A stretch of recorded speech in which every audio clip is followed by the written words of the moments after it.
இவ்வளோ பெரிய ஒரு சக்ஸஸ்ஃபுல்லான ஒரு மேரத்தான் நிகழ்ச்சி. குறிப்பாக அதோடைய மோட்டோ வந்து ட்ரைவ் அகெயின்ஸ்ட் ட்ரக், போதைப் பொருளுக்கு எதிரான ஒரு மோட்டோ வச்சு இத்தனை இளைஞர்கள் மற்றும் பப்ளிக்கை கேதர் பண்ணி ஒரு பெரிய சக்ஸஸ்ஃபுல்லான ஒரு மேரத்தான் கண்டக்ட் பண்ணி கேபேரி இன்ஸ்டியூட்டுடைய வாழ்த்துக்களை தெரிவிச்சிருக்கோம்.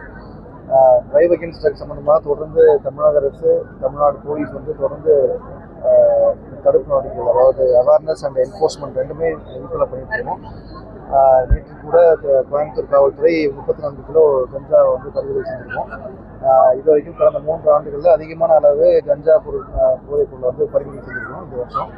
ஸோ என்ஃபோர்ஸ்மெண்ட் ஒரு பக்கம் நம்ம நடத்தும் போது, அதே நேரத்தில் கோயம்புத்தூர் நமக்கு தெரியும் அதிகமான கல்லூரிகள் இருக்க ஒரு முக்கியமான மாவட்டம். ஸோ தொடர்ந்து கல்லூரி மாணவர்களே விழிப்புணர்வை வந்து ஏற்படுத்திட்டு இருக்கோம். த்ரூ வேரியஸ் ப்ரோக்ராம்ஸ், மேரத்தனாக இருக்கலாம், இல்லைனா வந்து ஆக்டிவிட்டிஸாக இருக்கலாம், அந்த மாதிரி நிறைய விஷயம் பண்ணிட்டு இருக்கோம். தொடர்ந்து நடைபெறும்.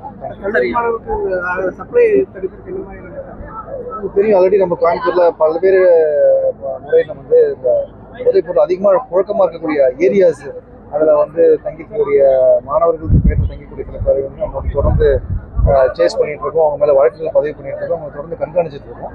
ஸோ இந்த நடவடிக்கை தொடர்ந்து.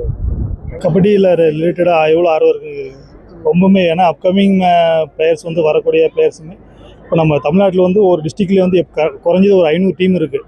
ஸோ யங்ஸ்டர்ஸ் வந்து இன்னுமே வந்து கபடி மேலேயும் சரி, எல்லா கேம்ஸ் மேலேயும் ரொம்ப ஆர்வமாக இருக்காங்க. அது மேலே ஒரு கிரிக்கெட் இல்லாமல் அது மேலே வந்து எல்லா கேம்ஸுமே வந்து மேலே போக முடியும் அப்படிங்கிற ஒரு நம்பிக்கை இருக்குது. ஏன்னா அப்கமிங் எல்லா சாம்பியனும் இருக்காங்க நம்ம தமிழ்நாட்டிலையுமே வந்து. ஸோ யாரும் இது சொல்ல வேண்டியதில்லை, கபடி மேலேயும் அந்த அளவுக்கு ஒரு அவேர்னஸ் வருது. மேலே போக முடியும், அதனால சாதிக்க முடியும் அப்படிங்கிறது. கண்டிப்பாக வேலை வாய்ப்பு ஏற்படுத்தி கொடுக்கணும். அதுக்குண்டா அவங்க ட்ரைனிங் பண்ணுறதுக்கான இன்ஸ்டியூட்டு ஏதாவது அதெல்லாம் பண்ணி கொடுக்கணும். கவர்மெண்ட்டு ஆல்ரெடி இருக்குது.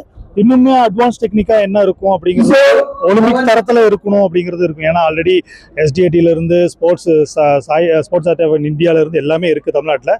இன்னுமே வந்து இண்டிவிஜுவலாக ஒலிம்பிக் போகக்கூடிய ட்ரைனிங் சென்டர் வந்து தனியாக இருந்தால் நல்லாயிருக்கும் அப்படிங்கிறது என்னோட இருக்கும்.